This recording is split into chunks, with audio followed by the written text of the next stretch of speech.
کیونکہ یہ دونوں ذاتوں کی محبت جو ہے اس کے سامنے برادری کی، قبیلے کی، بھائی بہن کی، ماں باپ کی، بیوی بچے کی اس محبت کا وہ ہے ہی کمزور اور ہے ہی مؤخر. تو اس بنیاد پر اس کے دل میں کوئی تشویش، کوئی پریشانی کہ اب کیا بنے گا، وہ نہیں ہوگی، کیونکہ اللہ اور اللہ کے رسول صلی اللہ علیہ وسلم کی محبت ہر محبت پر اس کے نزدیک غالب ہے. تو اب یہ ایمان کی لذت محسوس کرتا ہے اور اس لذت کے سامنے کوئی تلخی دم نہیں مار سکتی. یہ یعنی اس کا عملاً اجرا ہوتا ہے آگے، جب یہ ہوگی تو پھر بندے کے لیے کتنی آسانیاں ہوں گی اور اس کے لیے کوئی وبال جان نہیں بنا ہوگا. جبکہ دوسرا بندہ جس کے یہ دونوں محبتیں کمزور درجے کی ہیں، تو جب ان کے مقابلے میں کوئی محبت آئے گی کسی بندے کی تو پھر ان کے لیے فیصلہ کرنا بڑا مشکل ہو جائے گا اور وہ اس بارے میں بار بار پریشانی کا شکار ہوں گے. تو یہ جس میں یہ محبتیں پہلے نمبر پر ہوں گی وہ ایمان کی حلاوت محسوس کرے گا، باقی حلاوت محسوس نہیں کرے گا. اب یہاں جو اعتقادی طور پر وہابیوں اور دیوبندیوں سے ہمارا جھگڑا ہے، اس کی بنیاد پر وہ ہمیں کہتے ہیں کہ یہ بریلوی جو ہیں یہ نبی کی پارٹی ہیں اور ہم اللہ کی پارٹی ہیں. تو شریعت نے یہاں پر یہ واضح کر دیا کہ باقی محبتوں میں تو اونچ نیچ ہے، لیکن یہ دو محبتیں نفس الامر میں ایک ہی چیز کا نام ہے، ان یکون اللہ ورسولہ احب الیہ مما سواہما، کہ جس قرآن مجید میں تو ان کو ایک ضمیر سے بھی تعبیر کیا اغناہم اللہ ورسولہ من فضلہ. تو یہاں محبت کے جو کروڑوں افراد تھے سوا کے بعد جو ہیں، ان کے مقابلے میں ان دو محبتوں کو یکجا کر دیا گیا. اللہ اور اللہ کے رسول صلی اللہ علیہ وسلم کی محبت ان دو ذاتوں کے سوا جتنے اربوں ذاتیں ہیں،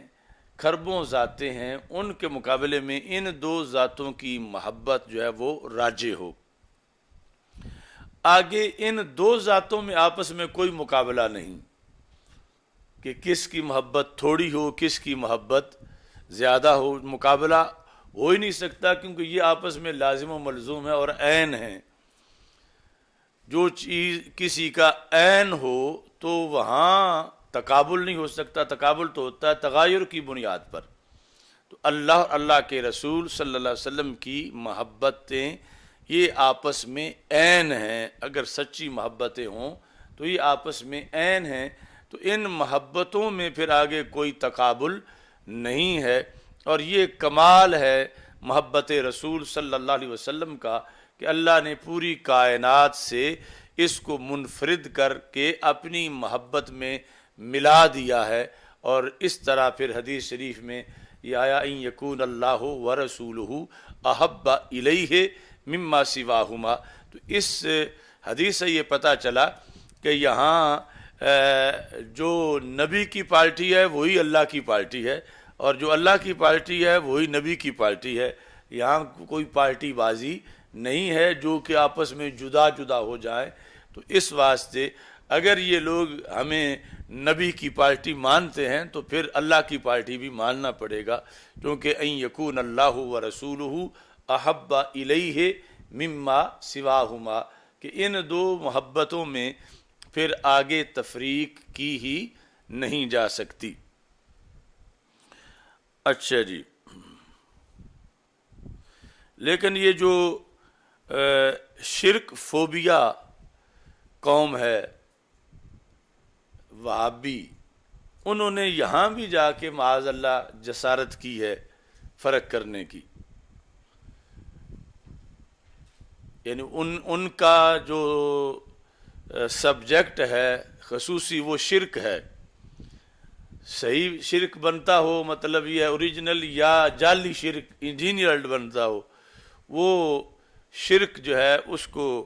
ڈھونڈتے ہیں، اور انہوں نے شرک کی قسمیں بناتے بناتے یہاں تک شرک فی المحبہ بھی بنا دیا۔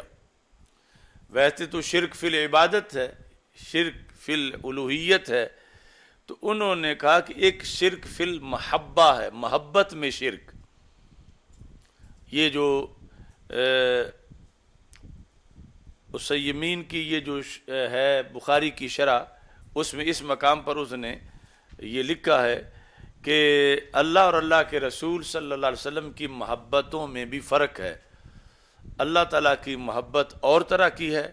اور رسول اکرم صلی اللہ علیہ وسلم کے ساتھ جو محبت ہے وہ اور طرح کی ہے۔ اگر ان دونوں محبتوں کو ایک جیسا مانے تو وہ کہتا ہے شرک فی المحبت لازم آتا ہے، اور شرک فی المحبت سے بھی بچنا چاہیے۔ یعنی اتنے یہ ایڈوانس ہیں شرک کی آگے قسمیں بنانے میں کہ جہاں دم مارنے کی مجال نہیں، وہاں بھی جا کے انہوں نے شرک کا قول کر دیا کہ اگر کوئی رسول اکرم صلی اللہ علیہ وسلم سے ویسے ہی پیار کرے گا جیسے اللہ سے پیار کرتا ہے، تو ان کے نزدیک معاذ اللہ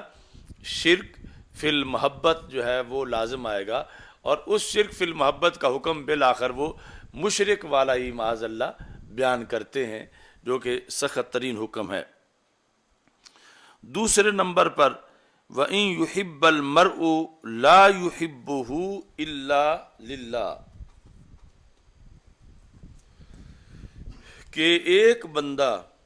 دوسرے بندے سے پیار کرے اور اس کا دوسرے سے جو پیار ہے وہ محض اللہ کے لیے ہو، دوسرے سے پیار اس کا محض اللہ کے لیے ہو، تو اس سے بھی بندے کو بہت سی آسانیاں مل جاتی ہیں، اور اس کی جو ٹینشن ہے وہ ختم ہو جاتی ہے، پریشانیاں دور ہو جاتی ہیں۔ تو زندگی کے نشیب و فراز میں جو ایک لازمی جزو ہے انسانی زندگی کا کہ تغیر و تبدل، گرمی سردی، صحت مرض، مصروفیت اور عدم مصروفیت، جو کہ کوئی بھی انسان ایسا نہیں ہے جو کہ زندگی میں ہمیشہ ایک جیسا ہی رہے، یعنی بچپن اور بڑھاپے کا فرق تو ہے ہی، روزانہ کے حالات کے لحاظ سے بھی ایک کئی اس میں آتی ہیں۔ ہاں ایمان کے لحاظ سے وہ غیر متغیر ہے کہ پکا رہتا ہے، کہ رسول اکرم صلی اللہ علیہ وسلم نے فرمایا کہ مومن کی مثال جو ہے وہ کھجور کے درخت کی طرح ہے کہ جیسے اس کے پتے نہیں جھڑتے تو اس کے پتے بھی نہیں جھڑتے، اور دیگر بہت سے امور کے اندر اس کی جو ہے وہ وضاحت فرما دی۔ لیکن ویسے جو ہے وہ اس کے اندر جو طبیعت، مزاج، حالات کے لحاظ سے وہ صورتحال بدلتی رہتی ہے۔ تو یہاں پر یہ جس وقت ان یحب المرء لا یحبہ الا للہ، یہ کہ کوئی بندہ مومن کسی دوسرے سے پیار کرے لیکن پیار محض اللہ کے لیے کرے، پیار محض اللہ کے لیے کرے، تو یہ بھی ایک ایسا نسخہ ہے کہ جس کی بنیاد پر جو ہے وہ بندے کو شفا مل جاتی ہے ہزاروں بیماریوں سے۔ اب یہ مثلاً جو ہے وہ الطاف اور تنویر، یہ الطاف سے پیار کرتا ہے تنویر، تو اگر اس کے پیار میں یہ اندر چیز ہو کہ یہ مجھے فلاں موقع پر میرے کام آئے گا، فلاں موقع پر یہ میری حمایت کرے گا، مجھے فلاں موقع پر پیسوں کی ضرورت ہوگی تو یہ مجھے پیسے دے گا، اس طرح کی کوئی چیز جو ہے،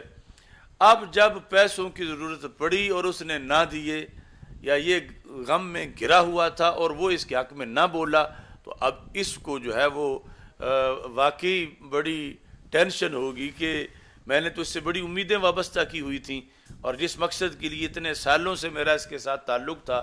وقت آنے پر وہ سارا تعلق جو ہے وہ ختم ہو گیا ہے، اس کا فائدہ نہیں ہوا۔ لیکن اگر اس نے الطاف سے پیار اللہ کے لیے کیا ہو،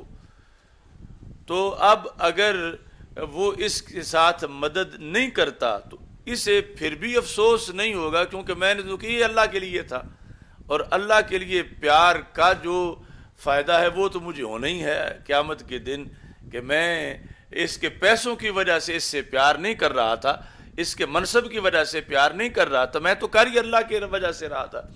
تو لہٰذا اب اس کی کوئی ایسی فضول یا زائد امیدیں اس سے وابستہ نہیں ہوں گی۔ جب وابستہ نہیں ہوں گی تو ٹوٹیں گی بھی نہیں، اور جب ٹوٹیں گی نہیں تو پھر پریشانی بھی نہیں ہوگی۔ تو اس طرح یعنی کسی سے بھی پیار کائنات کے اندر معاشرے میں جو لوگ موجود ہیں، جب وہ پیار محض اللہ کے لیے ہوگا تو اب اس کی طرف سے بے رخی ہو یا بارخی ہو، وہ اس کی طرف سے رحمت ہو، شفقت ہو یا عداوت اور نفرت ہو، یہ بندہ جو ہے اس کے نمبر تو کھڑے ہیں، چونکہ اس نے تو اللہ کے لیے کیا ہے، اور اس سے پھر پریشانی بھی نہیں ہوگی کہ میرا تو سب کچھ لٹ گیا، میں نے تو اس کے ساتھ اتنا تعاون کیا اور اس نے مجھے کچھ بھی نہیں دیا، کیونکہ اس نے جس مقصد کے لیے کیا وہ اللہ کے لیے، اس کا بیلنس موجود ہے اور اس میں کسی طرح کا کوئی گھاٹا نہیں پڑا۔ تو یہ ہے کہ محبت کرتے وقت، رشتہ بناتے وقت، تعلق بناتے وقت اگر بنایا ہی اللہ کے لیے جائے تو پھر زندگی کی یا کسی کی طرف سے ہوں یا جو کچھ بھی ہو تو یہ اس کی صحت پر کوئی اثر نہیں پڑے گا، چونکہ اس نے تو سب کچھ کیا ہی اللہ کے لیے تھا۔ یعنی دیکھو کہ رسول اکرم صلی اللہ علیہ وسلم نے انسانی مزاج اور زندگی کا کتنا عمدہ لاہ عمل پیش کیا ہے کہ انسان کبھی بھی وہ غم زدہ نہ ہو کہ اب کیا ہو گیا ہے۔ کہ پہلا نسخہ جو ہے وہ یہ کہ اللہ اور اللہ کے رسول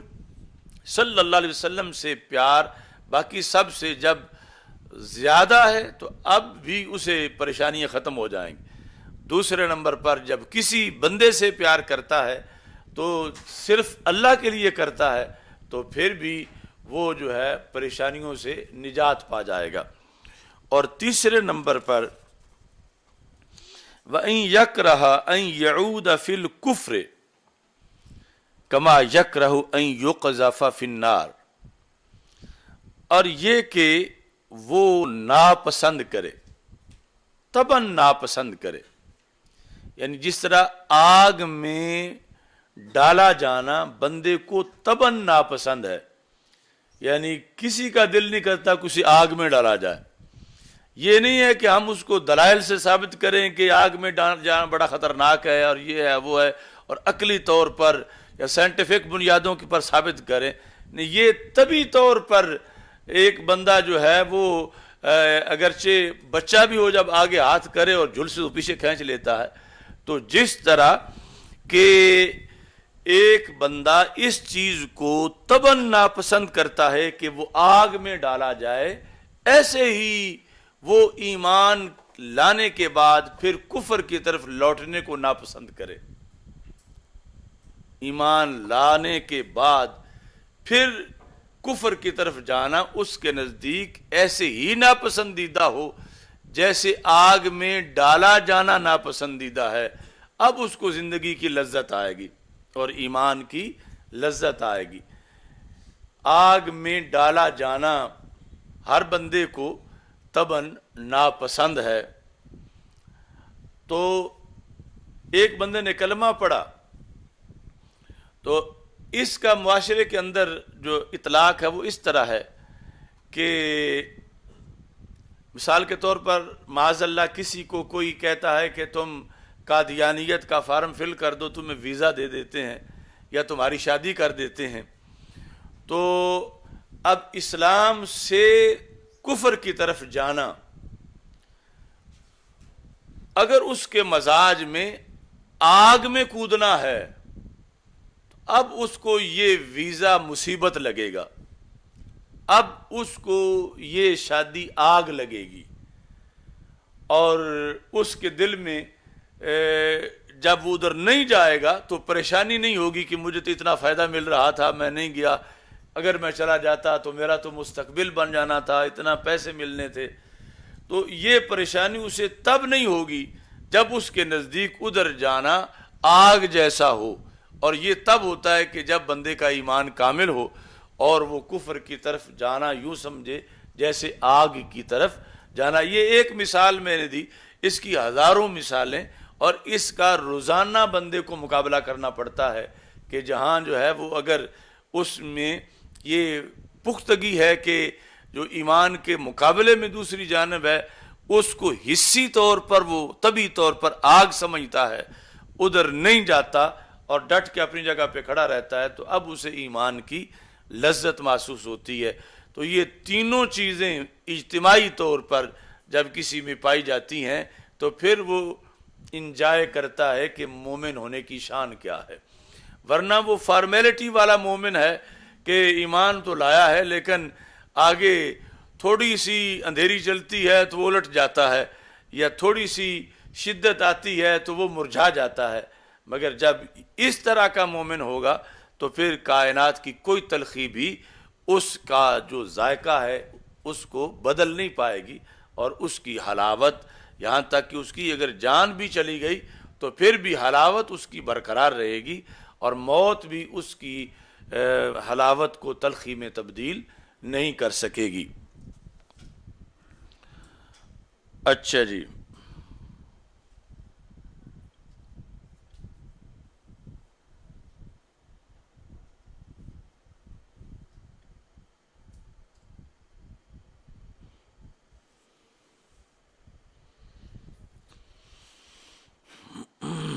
باقی یہ جو ہے کہ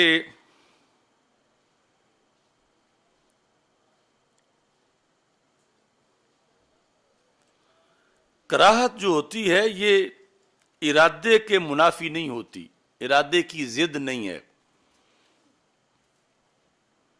یعنی کبھی ایسا ہو سکتا ہے کہ کراہت بھی ہو اور ساتھ اس کام کا ارادہ بھی ہو۔ اچھا جی، تو کراہت جو ہے یہ لذت کا متضاد ہے، ارادے کا متضاد نہیں ہے۔ کراہت آگے جا کے اکراہ جو ہے وہ جبرن کسی سے کوئی کام کروانا، لیکن مجرد جو ہے کراہت، اس کا فرق یہاں ظاہر ہوگا کہ کڑوی دوائی پینا، تو یہ بندہ پیتا تو ارادے کے ساتھ ہے، تو ارادہ پایا جاتا ہے کڑوی دوائی کی صورت میں، یعنی اس کے اندر طبعاً تو وہ اسے ناپسند کرتا ہے مگر عقلاً اسے پسند کرتا ہے، طبعاً اس سے دور ہوتا ہے اور عقلاً وہ چاہتا ہے کہ میری بیماری جو ہے وہ دور ہو سکے۔ اچھا جی، تو کراہت کے باوجود وہ دوائی پی جاتا ہے۔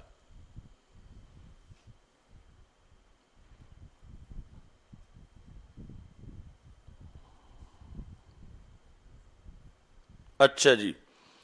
اب جو ہے وہ اس میں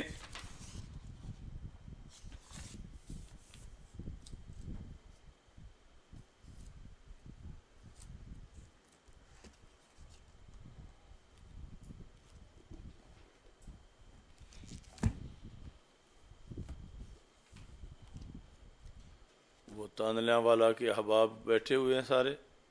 کچھ گھٹ ہیں، صدام نہیں ہے، چھٹی پہ ہے، چھٹی پہ نہیں ہے،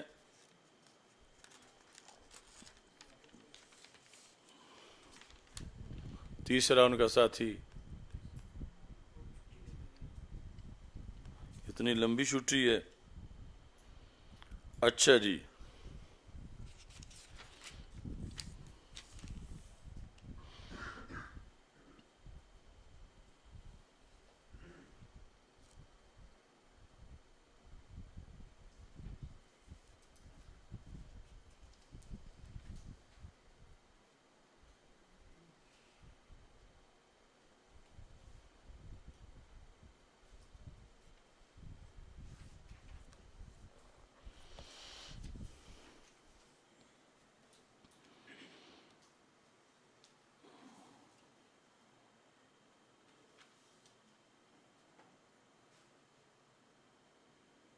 اب یہ ہے کہ ان تین کے اندر حصر کیوں ہے، کہ ان تین کے پائے جانے پر ہی بندے کو حلاوت ملتی ہے، چوتھا پانچواں اس میں کیوں نہیں داخل؟ تو اس کا امام عینی نے جواب دیا کہ یہ تینوں امور جو ہیں کمال ایمان کا عنوان ہیں اس لذت کو حاصل کرنے کے لیے، کیونکہ کسی بندے کا مطلب یہ ہے کہ ایک ہے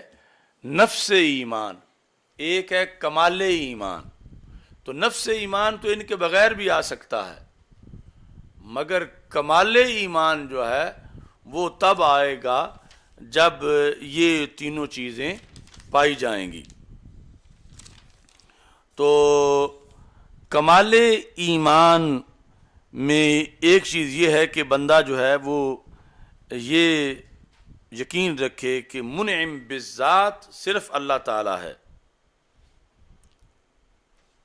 منعم بالذات مطلب یہ ہے کہ اگر وہ نہ دینا چاہے تو کوئی طاقت دے نہیں سکتی، اگر وہ دینا چاہے تو کوئی طاقت روک نہیں سکتی. تو یہاں پھر بندے کو اطمینان ہوتا ہے کہ میں کیوں دوسروں سے امیدیں وابستہ کروں، سب کچھ تو وہاں سے ہونا ہے. جب وہ دینا چاہے گا اسے کوئی روک نہیں سکتا، اور جب وہ روکنا چاہے گا تو پھر کوئی دے نہیں سکتا. تو ایک سبجیکٹ تین میں سے اس چیز کا ہے.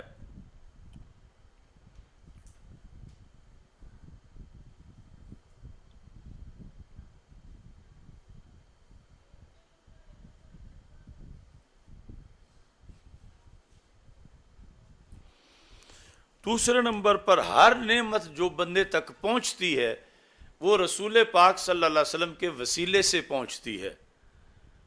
انما اللہ معطی و انا قاسم. تو اس کے لحاظ سے یہ بھی ضروری ہے کہ جن کے واسطے سے ہر چیز پہنچتی ہے ان سے بھی پیار کیا جائے.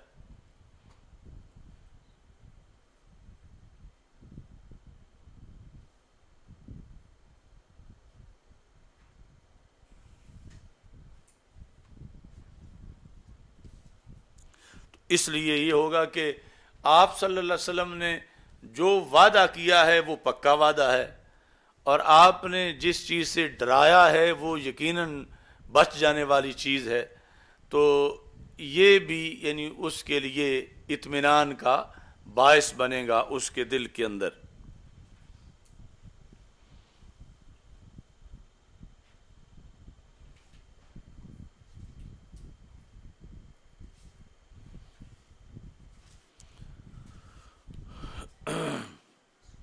اور ایسے ہی یعنی جو چیزیں جو ہیں وہ جہنم جانے کا باعث بنتی ہیں وہ سارے منہیات اس تیسرے سبجیکٹ کے اندر داخل ہیں کہ اگر تم آگ سے بچنا چاہتے ہو تو جھوٹ نہ بولو، اگر تم آگ سے بچنا چاہتے ہو تو سود نہ کھاؤ، اگر تم آگ سے بچنا چاہتے ہو تو نماز نہ چھوڑو، اگر تم آگ سے بچنا چاہتے ہو تو پھر جو ہے وہ اپنی آنکھ پاک رکھو. تو کروڑ ہا افراد اس چیز کے جو ہیں وہ موجود ہیں جو تیسرے نمبر پہ بیان کی گئی. تو اس بنیاد پر یہ بھی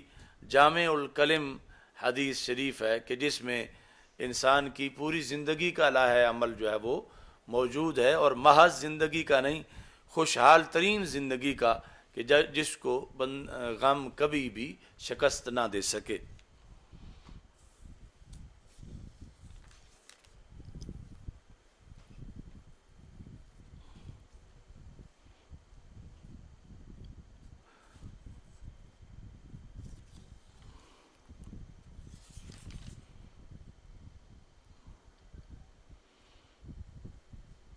اچھا جی، اس سے اگلا باب جو ہے وہ اعتقادی مسائل کے لحاظ سے بہت اہم باب ہے. تو یہ جو پارلیمنٹ کا مشترکہ اجلاس ہوگا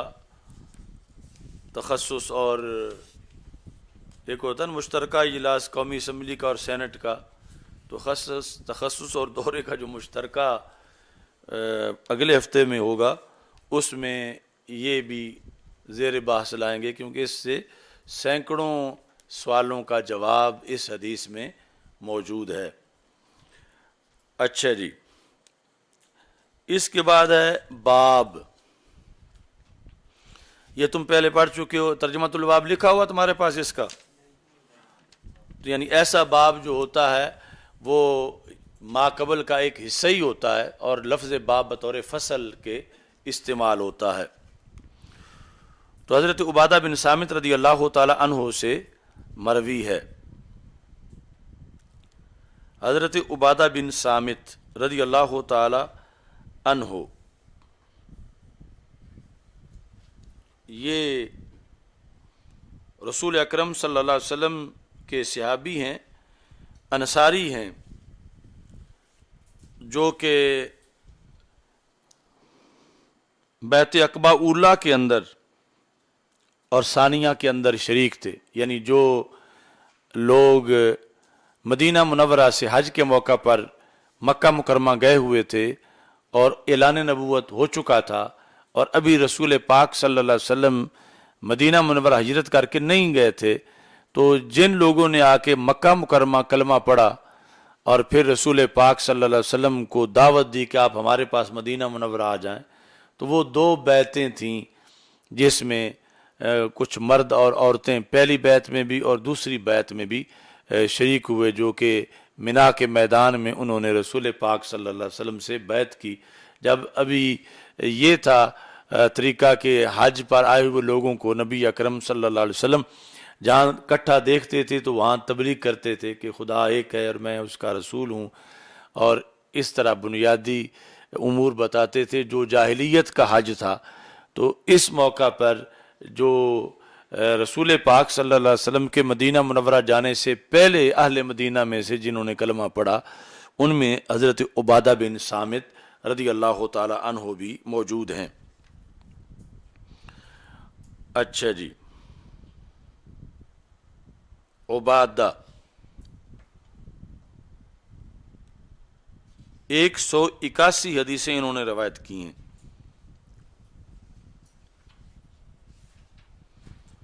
ان کو حضرت عمر رضی اللہ تعالی عنہ نے شام کا معلم بنایا تھا, معلم الشام اور قاضی الشام. تو حمص شہر میں یہ رہے اور پھر فلسطین چلے گئے. بیت المقدس میں ان کا مزار ہے, یعنی بیت المقدس شہر جو ہے اس کے اندر حضرت عبادہ بن صامت رضی اللہ تعالی عنہ کا.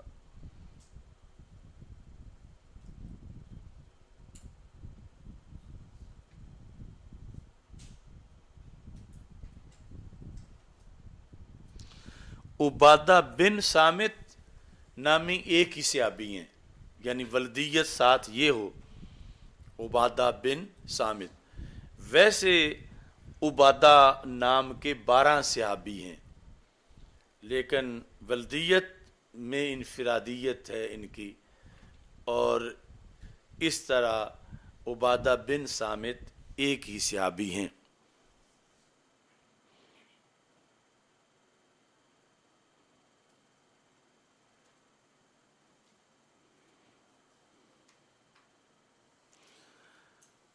اچھا جی,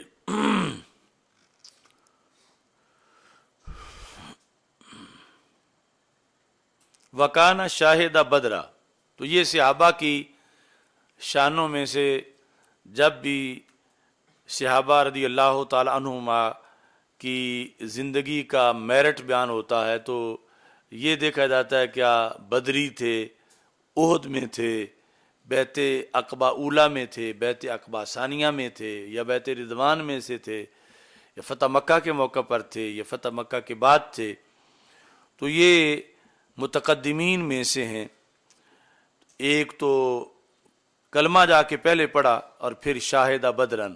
بدر میں شریک ہوئے. وَهُوَ أَحَدُ النُّقَبَاءِ, یہ نقباء میں سے ایک تھے. لیلۃ العقبۃ, عقبہ کی رات, نقباء میں سے ایک تھے. باقی بدر سے مراد ہے بدر کبریٰ, چونکہ جب جنگ خندق میں چیلنج کر کے حضرت ابو سفیان گئے تھے کہ اگلے سال بدر میں اب مقابلہ ہوگا, تو وہ بھی تو بدر ہی ہے، اور رسول پاک صلی اللہ علیہ وسلم پھر تشریف لے گئے اور قریش مکہ نہ آئے،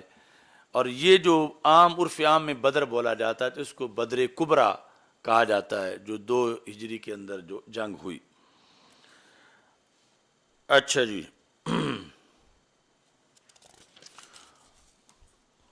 لیلہ عقبہ، تو یہ ایک بار یہ سارے یعنی جو لفظ نیا ہے وہ ذہن میں رکھ لینا چاہیے۔ عقبہ یہ اصل جمرہ عقبہ کی وجہ سے اس کو پھر لیلہ عقبہ کہا جاتا ہے یا بیعت عقبہ، کیونکہ جمرہ عقبہ کے پاس بیٹھ کے رسول پاک صلی اللہ علیہ وسلم نے ان لوگوں سے بیعت لی جمرہ عقبہ کے پاس۔ اور جمرہ عقبہ کہاں ہے؟ منا میں۔ تینوں جمرے یعنی وہ شیطان جن کو کنکریاں ماری جاتی ہیں، تو یہ جو عقبہ جمرہ ہے بڑا شیطان، وہاں رسول پاک صلی اللہ علیہ وسلم نے ان لوگوں کو تبلیغ کی اور انہوں نے کلمہ پڑھ لیا۔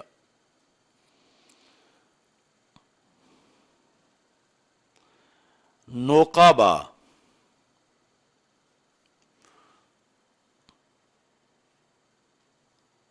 تو یہ ان کا عہدہ جو تھا اسلام لانے کے بعد کا عہدہ ہے، نوقابہ، کہ یہ نوقابہ میں سے ایک تھے۔ تو نوقابہ نقیب کی جمع ہے، نقیب، اور نقیب کا معنی آج تو اسٹیٹ سیکرٹری کے معنی میں نقیب کا لفظ بولا جاتا ہے، لیکن عربی میں نقیب کا لفظ جو ہے اس کے لیے عریف الحفلہ کہتے ہیں، کہ اجتماع میں وہ بندہ جو دوسروں کا تعارف کروائے، عریف الحفلہ۔ اور نقیب اب جو ہے وہ اکثر نقب لگانے والے معنی میں ہے۔ تو شریعت میں اور سیرت میں نقیب جو ہے وہ یہ تھا کہ رسول اکرم صلی اللہ علیہ وسلم نے ہر قبیلے کا ایک نگران مقرر کیا ہوا تھا، یعنی بلا تشبیہ و تمثیل، جس طرح بلدیاتی کوئی ممبر ہے یا صوبائی اسمبلی کا ہے یا قومی اسمبلی کا ہے، یعنی ایک ایریے کا نگران، تو اس طرح رسول پاک صلی اللہ علیہ وسلم نے نوقابہ بنائے ہوئے تھے کہ قبیلے کا ایک نقیب، یعنی ساری اس قبیلے کے لیے جو احکام ہوتے تھے نقیب کو بلا کے بتا دیے جاتے تھے، کہ نقیب جا کے پھر اپنی قوم کو اکٹھا کر کے انہیں سناتا تھا کہ رسول پاک صلی اللہ علیہ وسلم نے آج یہ حکم دیا ہے۔ اور ایسے ہی جو مسائل ہوتے تھے قبیلے کے وہ رسول پاک صلی اللہ علیہ وسلم کے پاس جا کر پیش کرتا تھا۔ تو یہ ایک قسم کا یعنی بلدیاتی نظام تھا رسول اکرم صلی اللہ علیہ وسلم کی ظاہری حیات کے اندر۔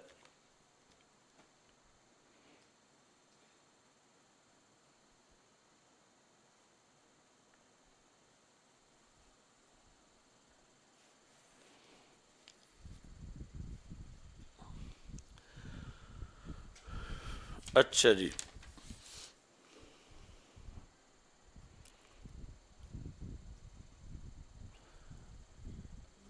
یہ کہتے ہیں کہ رسول اکرم صلی اللہ علیہ وسلم نے ارشاد فرمایا، آگے واو حالیہ ہے، حال یہ ہے کہ آپ کے ارد گرد صحابہ کی ایک جماعت بیٹھی ہوئی تھی، صحابہ کی ایک جماعت بیٹھی ہوئی تھی۔ یہ راوی کا یہ بیان کرنے کا مقصد ہوتا ہے کہ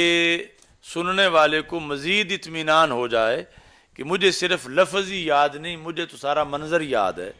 کہ رسول اکرم صلی اللہ علیہ وسلم نے جب یہ فرمایا تو صورتحال اس وقت کیا تھی۔ اصابہ کہتے ہیں 10 سے لے کر 40 تک، یہ اتنی جماعت کو اصابہ کہتے ہیں۔ کیا فرمایا؟ بایعونی، بیعت کرو میرے ساتھ، کس چیز پر؟ الا اللہ تشرکوا باللہ شیئا، کہ تم اللہ کے ساتھ کسی کو شریک نہیں ٹھہراؤ گے، ولا تسرقوا تم چوری نہیں کرو گے، ولا تزنوا زنا نہیں کرو گے، ولا تقتلوا انفسکم تقتلوا اولادکم اپنی اولادوں کو قتل نہیں کرو گے، وہ جو بچیوں کو زندہ درگور کر دیتے تھے، ولا تأتوا ببہتان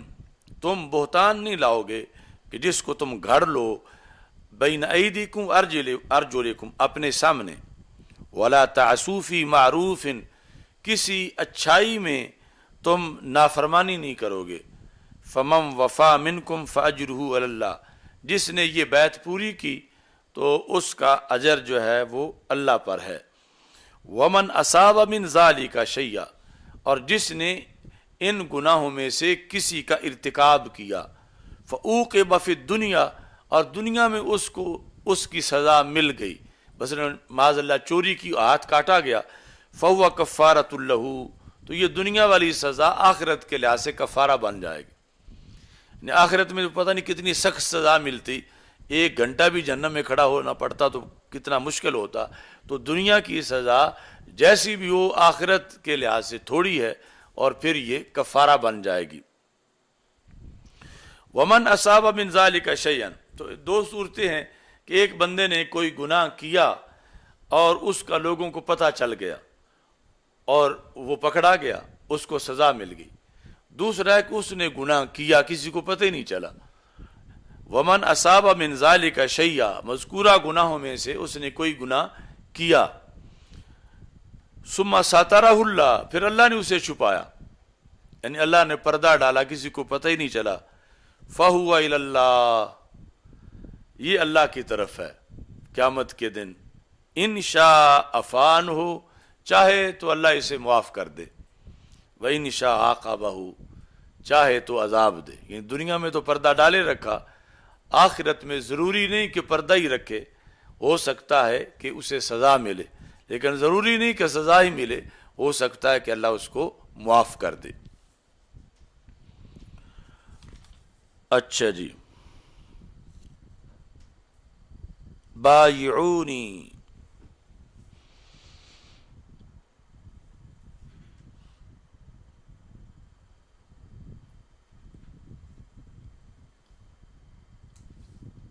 اب یہ لوگ سارے مسلمان بیٹھے ہوئے تھے اور پھر ان سے بیعت لی گئی، تو اصل بیعت کا پس منظر یہ ہے کہ بیعت ایک حلف ہے اور اسی کے تحت پھر بیعت طریقت ہے، یعنی احکام اگرچہ بندے کو پہلے بھی پتہ ہے لیکن جب وہ کسی کے ہاتھ پہ بیعت ہوا تو اس نے حلف گویا کہ دے دیا کہ میں نماز پڑھوں گا، میں روزہ رکھوں گا، اور پھر ساتھ یہ ہے کہ اس نے اپنے پیر کو درمیان میں ضامن دیا اللہ کے سامنے کہ یہ حضرت صاحب ضامن ہے میں نماز پڑھوں گا، تو اصل بیعت اس وجہ سے ہے۔ اب لوگ سمجھتے ہیں کہ نماز کی چھٹی کے لیے بیعت یا شریعت کی چھٹی کے لیے بیعت، تو یہ کوئی تصور اسلام میں نہیں ہے۔ بیعت ہے کہ حلف ڈبل ہو جائے، جیسے ایک بندہ اپنے طور پر بھی کام کرتا ہے لیکن وہ درمیان میں کہتا ہے یہ میرا ضامن ہے میں اس طرح کروں گا، تو پیر کو تو وہ ضامن درمیان میں رکھ رہا ہے، اور پیر جو ہے اس کے لیے بھی لمحہ فکریہ ہے کہ وہ کتنے لوگوں کا ضامن بن رہا ہے اور کتنے لوگوں کے لحاظ سے کل قیامت کے دن درمیان میں اس کا مرحلہ بھی آئے گا، اور پھر جو ہے وہ مرید جو ہے اس کے لیے یہ ہے کہ اگرچہ احکام تو ویسے بھی بیعت نہ ہوتا تو مسلمان ہونے کے لحاظ سے وہ اللہ اور اللہ کے رسول صلی اللہ علیہ وسلم کے احکام ماننا اس پر لازم تھے، لیکن اب درمیان میں اس نے ایک بندہ بیعت جو ہے وہ ضامن بھی دے دیا ہے، تو وہ اس چیز کا اختیار لحاظ رکھے کہ میں نے بیعت کی ہوئی ہے۔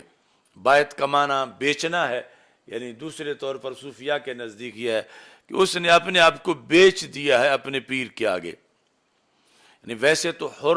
جو آزاد بندہ ہے اس کی بے نہیں ہوتی، لیکن یہ ایک مانوی بے ہے، یعنی گویا کہ اس نے جس کا ہاتھ پکڑ کے بیعت کی اس نے کہا میں اپنا آپ کو، میرا جو کچھ ہے وہ تو میرے واسطے سے آپ کا ہے، میں نے خود اپنے آپ کو تمہارے سامنے بیچ دیا، فروخت کر دیا، اب مرضی آپ کی چلے گی، مرضی میری نہیں چلے گی۔ یعنی اس طرح اپنے معاملات اور اختیارات گویا کہ مرید اپنے پیر کو دے دیتا ہے۔ یہ جو تصوف کی اصطلاحیں ہیں ان کے لحاظ سے، اسی وجہ سے مرید جو ہے، مرید میں حمزہ سلب کا ہے، یعنی ارادہ یرید ارادتاً فہو مرید۔ حمزہ سلب کا کیا ہوتا ہے؟ جس طرح کہ اس میں ایک معنی میں نفی آتی ہے۔ شکا اشکیتہ، اس نے شکایت کی، میں نے اس کی شکایت کو دور کر دیا۔ وعلی الذین یطیقونہ، اور اوپر ان کے جو روزے کی طاقت نہیں رکھتے، حالانکہ لا نہیں لکھا ہوا لیکن عطا کا یطیقو ہے تو باب افعال ہے اور اس میں حمزہ ہے اور حمزہ سلب کا ہے اس مقام پر۔ تو ایسے ہی المرید من لا ارادۃ لہ، مرید وہ ہے جس کا اپنا ارادہ ہی نہ رہے، یعنی ارادہ تک بیچ بیٹھے۔ تو کتنا مشکل ہے کسی کے مرید ہونا، کہ مرید یہ ہے کہ وہ اپنے ارادے سے دستبردار ہو گیا ہے۔ ویسے تو انسان جو ہے عاقل بالغ، اس کی شان ہے کہ یہ ذی ارادہ ہے، مگر یہاں آ کر یہ یوں پیر کے سامنے بک گیا ہے۔ اس نے کہا کہ میرا تو کوئی ارادہ ہی نہیں، جدھر بھیجنا ہے آپ بھیجیں گے تو میں جاؤں گا، آپ روکیں گے تو میں رک جاؤں گا، چونکہ میں نے اپنا ارادہ جو ہے وہ ترک کر دیا ہے، اب آپ کے ارادے کے مطابق میں اپنی زندگی بسر کروں گا۔ اچھا جی،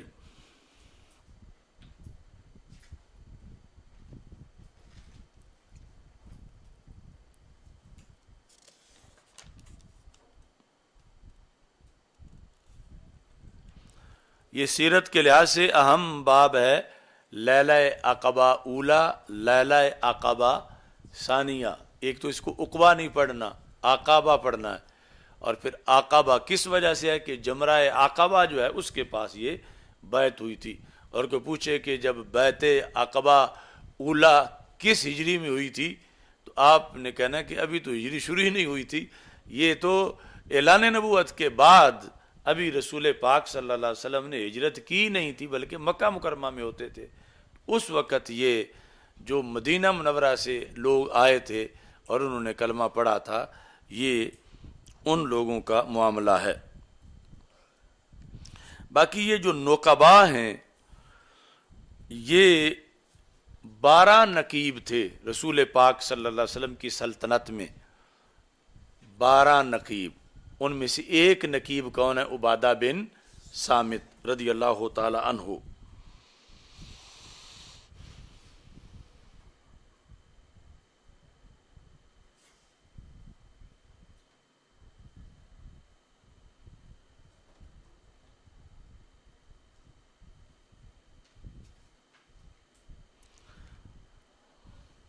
اچھا جی،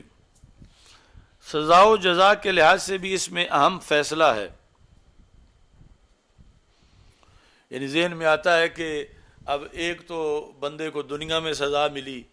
تو پھر آخرت میں ملے گی، یعنی دنیا میں تو بادشاہ کی حکومت نے دی، پھر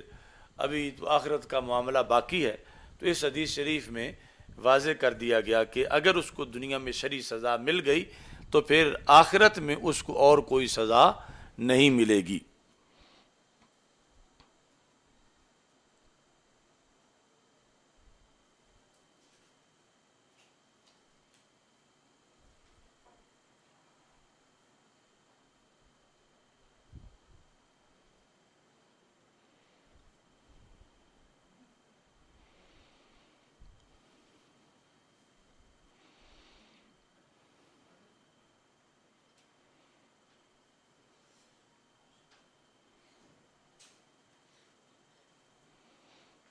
اچھا جی،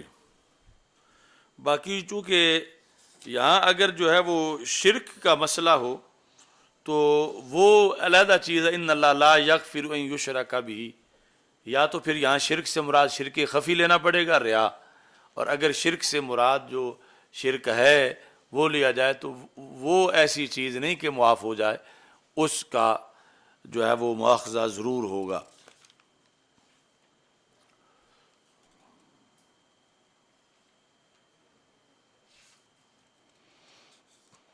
یہ امتحانات میں بھی آتا ہے کہ کیا شرعی حدود جو ہیں یہ کفارہ بنتی ہیں یا کفارہ نہیں بنتی آخرت کے لحاظ سے۔ دنیا میں حد لگ گئی تو مسئلہ کلیئر ہو گیا، یا ابھی پھر قیامت کے دن یہ مسئلہ چھڑے گا اور پھر اس پر کیا سزا ملے گی۔ تو اختلاف اس واسطے ہے کہ ایک دوسری حدیث ہے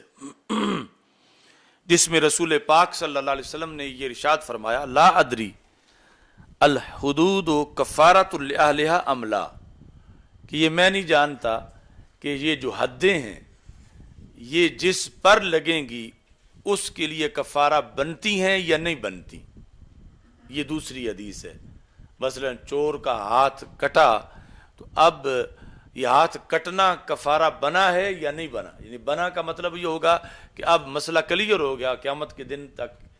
کے لیے بھی، اور نہیں بنا یہ ہے کہ دنیا میں تو اب یہ ہے لیکن قیامت کے دن پھر یہ کیس لگے گا۔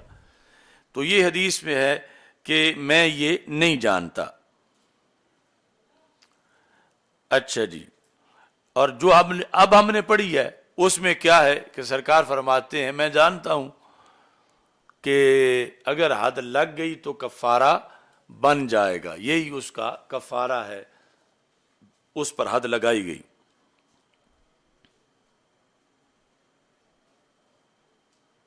سند کے لحاظ سے دیکھا جائے تو یہ جو حدیث عبادہ رضی اللہ تعالیٰ عنہ ہے یہ اصح ہے، تو پھر اس کو ترجیح ہے حدیث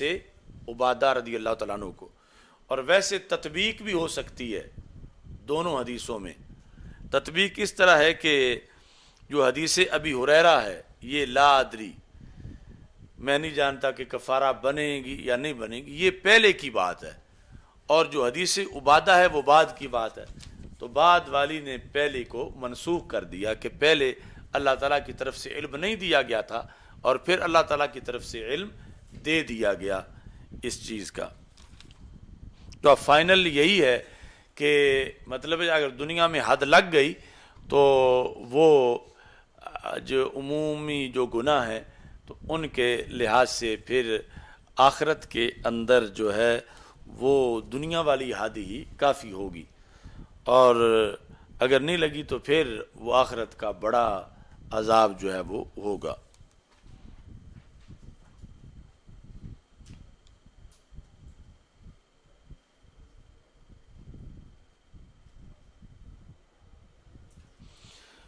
اور اس میں بڑی باریکی ہے، یہ جو مسئلہ ہے توہین رسالت کا کہ توبہ قبول ہوتی ہے یا توبہ قبول نہیں ہوتی۔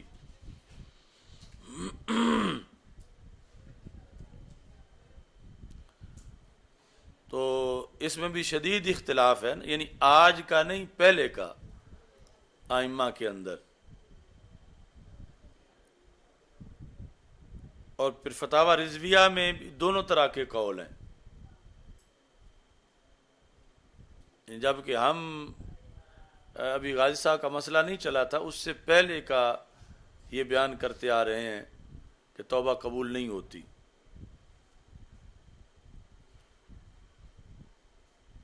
اور اس میں بڑے بڑے یعنی ہوئے اجلاس، جج بھی بیٹھے، مفتیان کرام بھی بیٹھے، اور کبھی تو اس موقف پر میں اکیلے ہی ہوتا تھا، تو بالآخر پھر مفتی محمد خان قادری صاحب اور دوسرے دو اجلاس ہم نے جامعہ اسلامیہ میں کیے، جو میرے پاس جو قلمی مخطوط نسخے تھے وہ میں نے مفتی صاحب کو دکھائے، حوالہ جات پیش کیے، پھر وہ بھی قائل ہوئے۔ اس سے پہلے جامعہ نعیمیہ میں اجلاس ہوا تھا، اس میں چونکہ میں نے وہ کافی پہلے سے یہ تیاری کی ہوئی تھی پی ایچ ڈی کے دوران، کیونکہ شاہ عنایت قادری صاحب نے یہ حوالہ جات اپنی کتاب میں لکھے تھے عربی میں. تو اس بنیاد پر جو ہے وہ جو جامعہ نعیمیہ میں اجلاس ہوا تھا تو میں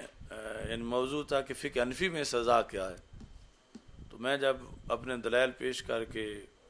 چونکہ نماز کا ٹائم ہو گیا تو میں نماز کے لیے چلا گیا. پیچھے جب دوبارہ اجلاس شروع ہوا تو مفتی صاحب محمد خان قادری صاحب نے کہا کہ جلالی صاحب نے جو کچھ پیش کیا ہے یہ ٹھیک ہے، مگر یہ حنفی فقہ یہ نہیں کہتی. حنفی فقہ جو اس میں توبہ قبول ہوتی ہے. اور اس طرح کر کے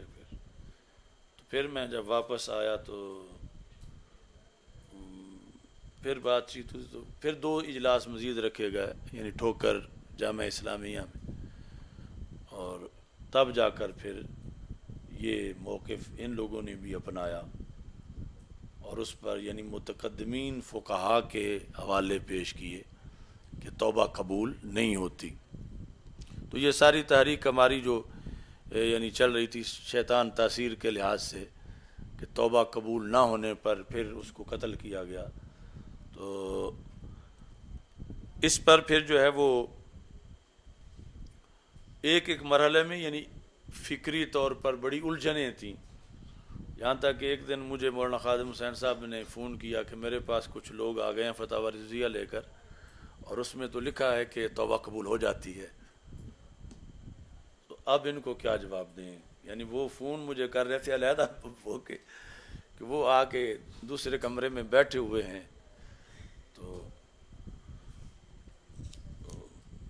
تو ہم نے وہ اس کا سارا پہلے یعنی کیا ہوا تھا کہ کہاں کون سا قول ہے، کون سا یہ ہے وہ ہے.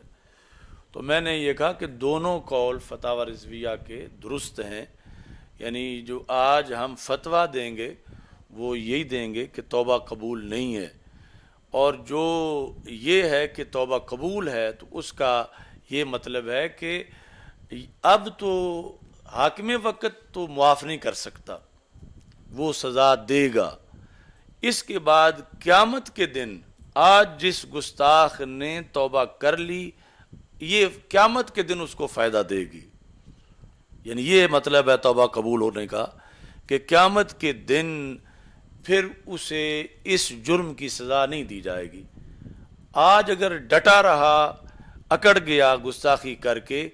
تو پھر جو ہے وہ قیامت کے دن کوئی فائدہ نہیں ہوگا. اس وقت دوسرا آپشن نہیں ہوگا، اس وقت سزا یقینی ہوگی. اور اگر دنیا میں بادشاہ نے اس کو سزا توبہ کرنے کے باوجود دے دی، یعنی قتل کیا اس کو،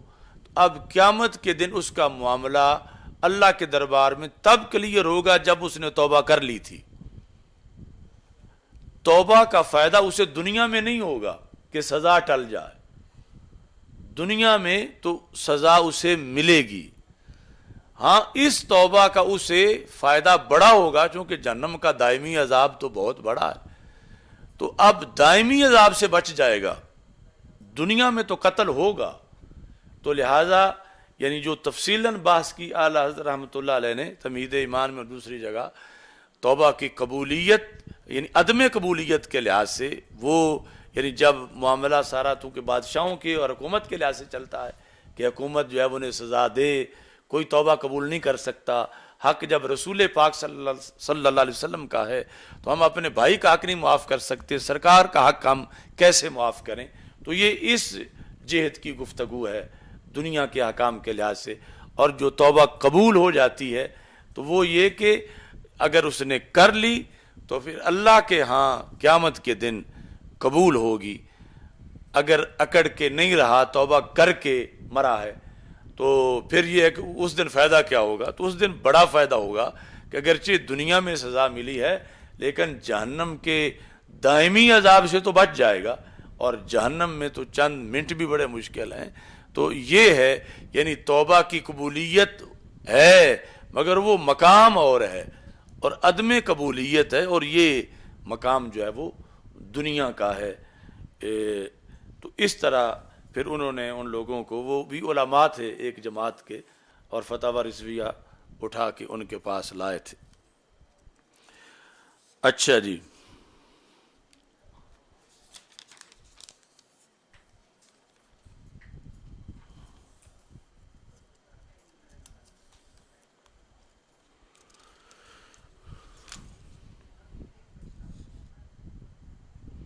چلو سائن ڈاڈا لیٹ ہو رہا ہے. الحمدللہ رب العالمین والعاقبۃ للمتقین والصلاۃ والسلام علی رسول الکریم استغفر اللہ لا الہ الا اللہ وحدہ لا شریک لہ لہ الملک ولہ الحمد وهو علی